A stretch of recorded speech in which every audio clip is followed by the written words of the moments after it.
Breaking news అంతోంది. పవన్ కళ్యాణ్ మరొకసారి మాట్లాడారు. ప్రొఫెసర్ నాగేశ్వర్ కోసం ఏపీ పోలీసులు తెలంగాణ వెళ్లారని తెలిసింది. కేసు వద్దు వదిలేయమని చెప్పాను. ప్రొఫెసర్ నాగేశ్వర్ పొరపాటున మాట్లాడి ఉండొచ్చు. కేసు ఉపసంహరణ చేసుకోమని చెప్పాను. సీనియర్ విశ్లేషకులు పొరపాటున మాట్లాడినా వదిలేయాలి. కానీ కొన్ని వెబ్సైట్స్ నాపై పదే పదే ఉద్దేశపూర్వకంగా దాడి చేస్తున్నాయి. వారిపై తోలు తీసే విధంగా కఠిన చర్యలు ఉంటాయి. రాజమండ్రి జనసేన పార్టీ సాధకుల సమావేశంలో పవన్ కళ్యాణ్ వ్యాఖ్యలు.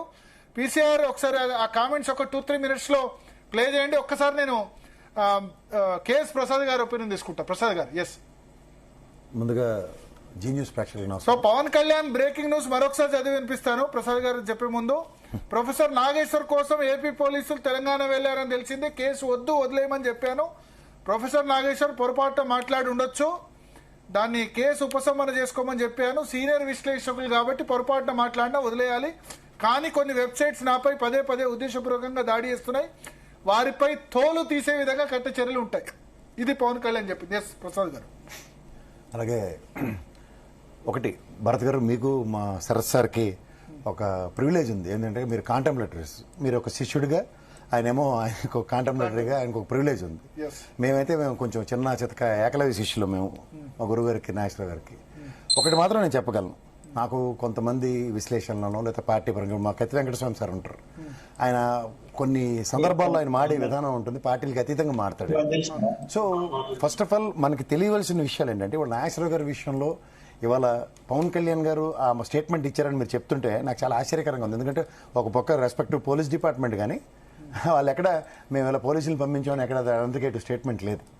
అండ్ రెండోది, నిన్న పవన్ కళ్యాణ్ గారితో సమస్య పోయిన విషయం ఏదైతే ఉందో అక్కడతో అయిపోయింది. ఇక నిన్న సందర్భానుచితంగా పవన్ కళ్యాణ్ గారు రెస్పాండ్ అయ్యారు. అది ఇంకా చాలా బాధాకరంగా ఉంది. ఇంకా నాదెండ్ల మనోహర్ గారికి మాత్రమే ఆయన క్షమాపణలు చెప్తూ విత్డ్రా చేసుకున్నారు, మీరు గమనించుకోగలిగితే నాగేశ్వరరావు గారు.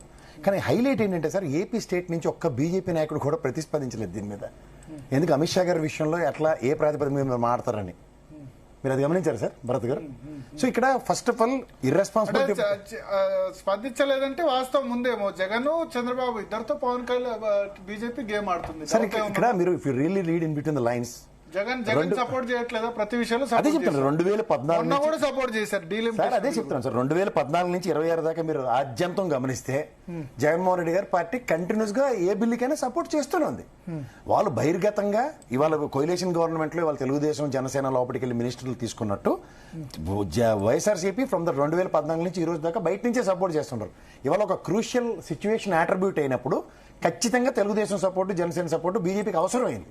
ఎందుకంటే మీరు really look into it, మొన్న విజయ్ గారిని ఎలా ఏడిపించారో అలాగే ఎన్డీఏ గవర్నమెంట్ కు ఐఎన్డీఏ కూటమికి జస్ట్ 12 సీట్లే. The description of respect to President of India మీద గవర్నమెంట్ ఫామ్ అయిపోయింది.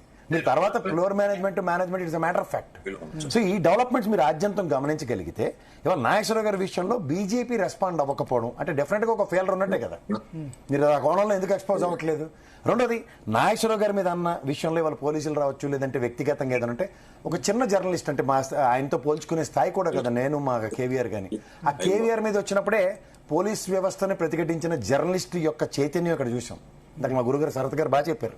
ఇవాళ జర్నలిస్ట్ ఫెటర్నిటీకి అంత నాగేశ్వరరావు గారికి ఉపద్రవం వచ్చినప్పుడు కొమ్ముగాసే అంత సామర్థ్యం కూడా తెలంగాణలో ఉంది, ప్రతిఘటించే అంత సామర్థ్యం ఉంది. కానీ అట్లా ఏదైతే టైటిల్స్ మాత్రం అక్సెప్టబుల్ కాదు మీరు చెప్పిన జర్నలిస్ట్ పెట్టడం. నేను అది ఒకటి సార్, అవునా కదా సార్, ఒకటి చెప్తాను. చంద్రబాబు గురించి పెట్టిన thumbnail అదే చెప్తున్నాను సార్. ఇవాళ మీరు ఒక పదాన్ని ఉచ్చరించే ప్రాసెస్ లో మనకి వినబడేది ఒకలా ఉంటుంది, అక్కడ వాస్తవానికి దగ్గరగా ఉన్నది ఒకలా ఉంటుంది. ఇప్పుడు మీరు ఆ పదోచ్చారణలో మన సీనియర్ జర్నలిస్ట్ అతను చాలా ప్రతిఘటించిన విధానం పోలీసులు చూస్తే, ఈ పదం కనుక కేవీఆర్ అని ఉంటే నేను డెఫినెట్ గా వీడియో సరెండర్డ్ యూ అన్నట్టుగానే మాడారు. ఇప్పుడు మీరు ఒక సీనియర్ జర్నలిస్ట్ అయ్యండి, మా సరస్ సార్ ఇక్కడ ఉన్న దగ్గర మేము దాన్ని